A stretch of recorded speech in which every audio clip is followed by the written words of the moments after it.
That you got called for a personal foul during the USC Notre Dame game. I got called for a personal foul? Well, UCLA. What happened? There was halftime. There was a big scrum. People were kind of like pushing and shoving, and they said personal foul on Notre Dame and UCLA. The ref said that. Oh, did not see that. Did not see that. Even on a bye week, you got a personal foul. You know things are struggling when you get that. No, our guys have been pretty good from a penalty standpoint. So. Yeah, I was going to ask about that. 53.3 yards per game. Seems like the discussion of it has gone down, and when that happens, it's usually a good sign. It is. I mean, I think that there are certain penalties that I think are really the ones that you have to, you just can't have, and those are the administrative penalties that occur pre-snap. You know, so whether it's lined up offsides, illegal formation, delay a game, illegal motion, those things. And usually about 70% of all your penalties are administrative penalties. If you can chop the administrative part down, then you're going to be pretty good. There's always going to be a penalty of, you know, a guy who's playing too hard and aggressive. You don't want to take away his aggressiveness. So if you can really handle the administrative things, and I think our guys have done a good job with that. Every once in a while, a hand slips up. You're placing it in the right spot, and it gets up near his face, and that is a penalty. That's hands in the face. So, but I think our guys have done a good job from a penalty standpoint this season. How much do you know about the recent history of Stanford UCLA rivalry? I mean, we lost last year by a touchdown. We were driving at the end of the game and couldn't come up with it. You know, it was a back and forth 49-42 game, but that's about the extent of it for well, myself. you know that you're probably aware they have a long winning streak in this history, in this rivalry. I'm not aware of that. So 11 games in a row. Again, that way I don't go back. You know, we'll go back to last year because we played them, and so how did they defend us? And we're really looking at personnel and scheme, but we don't go back to 3-4 years ago just because our personnel is different, our scheme's different, their personnel is different. So we don't know anything about that. So that's more of a thing for the fans than the. Yeah, I mean it's irrelevant to this game. I mean, I don't think because someone lost 3 years ago that has an impact on the game this season. So I mean, it doesn't matter where you are. It doesn't matter whether it's Stanford or UCLA or Army, Navy. You know, the game could have been lost 4 years ago. It should not affect what goes on now. It's just. I'm just wondering if at some point it becomes a psychological factor with a team's dominance over another team. I don't even think anybody's ever talked about it, so it can't be a psychological factor if no one talks about it. I think your players said yesterday they were talking about it. So. Okay. I mean, all of our players weren't here a year ago. Most of them, you know. I mean, so we're such a young team. I don't think that has any relevance to, you know, some of those guys. They were never here for it, so I don't think it's a real big factor. So they probably talked about it because you brought it up. Did you ask the question first? I did ask the question, yeah. But aha! Yeah. We have found the key. Yeah, no, but they said that they were previously talking about. Well, we're talking about what percentage of blitz they have on third down and medium today. So that's what we got to be prepared for. All right. I've counted 38 players who have left the program since your arrival. What is the net impact of so many people? I think your numbers are down, and you got to try to replace them. But you know, again, it happens in a lot of programs, whether it's guys taking over at other places. That's kind of the thing, and that's what is available nowadays in the transfer portal is that you can enter it without permission and then go. So, you know, that's part of the landscape of college football now. I would imagine most programs, when there's coaching change, that there's usually turnover in terms of the players. So, you know, and I've spoken to guys who have been through it. Bronco Mendenhall at Virginia, it's the same, you know, really the same situations that he's gone through. So it's, you know, it's just part of the process now, and that's kind of the landscape of what college football is all about right now. But that's like a third of a roster. Is that hard to overcome when you? Yeah, I wouldn't say it's hard to overcome. It's just what you have to deal with. You know what I mean? That's why we have 87 freshmen and sophomores on this football team.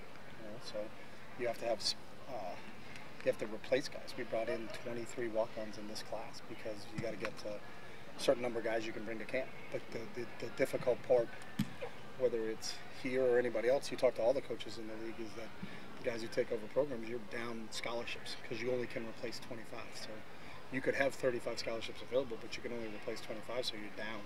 You know, so I think we were at 76 to start the season this year, so we're down 9 scholarship players that other people in our league have. So that's just, and it's not going to happen because you can't replace them in one class. You have to take it over time. So you hope in a 2-3 year span you can get back up to the requisite amount of scholarship players that the rest of your programs play with.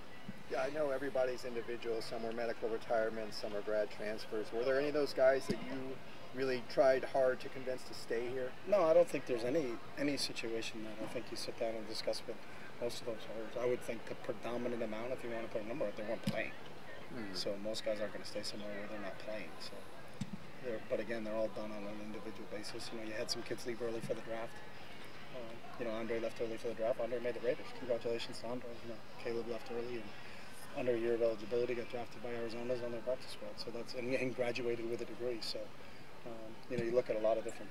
There's always different factors in it. So, but in the most thing, I would say most of those numbers that those kids weren't playing. So that's usually the number one factor from a transfer standpoint is guys are looking to find if they can get playing time somewhere else. So. How much are you worried about that impacting the APR? Sorry, one more follow-up. Right. APR factor with so many guys. APR is like 4 yards reversed. So the one that just came out had something to do with the 14-15 class or the 16-17 class. So you know, you're also not going to keep a kid and try to convince him if he's not playing for you. Hey, you need to stay so you can bolster our APR. I know you're not playing, and I know you really want to go play somewhere else, but stay here so you can bolster our APR. It's not going to work that way. And so you just have to live with what the situation is. We inherited a number from APR, and I don't think our class, or when we took over, won't kick in for 3 or 4 more years now. So that's something that you have to deal with when you deal with it. But when they transfer, one of the things that the student athlete has to understand is to transfer, you have to be in good academic standing too. So you can't be on academic probation at one university and go transfer to play for another university. So you know, it's in their best interest if they're looking to play somewhere else that they're in pretty good shape academically, so that their options are open. So, Thank you. Is the youth on your team one of the reasons why you're looking JUCO in the recruiting? No, I mean we took Jalen Irwin last year. We always look at JUCO, and number one thing is, are they qualified and do they fit the admission standards here at UCLA? But we took JUCO kids when I was at Oregon. We take JUCO kids here, but I don't think that's has anything to do with what's in your program. What you're always looking for is, can someone make us better? And if that person can come in here, I would argue with anybody that Jalen Irwin came in here and made us better. You know, he's had a good impact on our football team. So when you look at that, a year ago it was Tyree Thompson stepped in and played right away at inside linebacker for us. So when you look at the JUCO route, the question is, number one, are they academically qualified to get into this place? And then number two, can they play? You know, and they're going to be able to come in and be a guy that's going to be there. You don't have time with the JUCO player to say, hey, we're going to redshirt them and then we're going to develop them. They got to be able to play right away. And so the ones that we've taken, and I think if we'll continue to take them, we think that they have an impact and they got an opportunity to play. So nothing to do with youth. You know, you could be a senior-laden team, but if you're missing a center and there's a good JUCO center out there, then you will get a center. You know, so. But if you've got 4 centers that are really good players, you're probably not going to take a JUCO center because he's going to fight the depth chart and not going to be able to get on the field. And in most cases, I don't think the JUCO center is going to come to a place where they've got 4 centers that are pretty good players, because they know they got 2 years on their clock. Wherever they sign and they go to, they want an opportunity to get on the field and play. So. One more question. Sure. Stanford. What does Stanford bring to the table? I think both quarterbacks, and you don't know if you're going to get which one, are skilled, you know, and really throw the ball. We saw KJ last year, and you know, there were some times I thought in coverage we were there. I mean, there. And whether it was our Sega-Whiteside or the tight ends, that he threw the ball only where they could catch it. And so, you know, I remember seeing him after the game, and it was as impressive an performance I've seen of a quarterback from an accuracy standpoint. And I think the other kids the same way. You know, so I think they're really accurate. They've got a really good tight end in Parkinson. They spread the ball out a little bit more. They're not as much smash mouth as they probably were with Love and McCaffrey, but they can still run it. Scarlett's a really good physical running back. They've had some attrition in their O-line, you know, through the course of the season. So I think maybe they would lean in a little bit more in the passing game, but that doesn't mean they can't run it, because Stanford has a formula to run the football, and they've always been good at it. And then defensively, they're just very sound. There are a lot of seniors on that defense. Really good corner, you know, so I think they've got a lot of experience playing on the defensive side of the ball. So, and you always know when you're going to play against a David Chow team, they're going to be well coached. So, it should be a heck of a battle on Thursday. Thank you. We're good. Thanks, guys.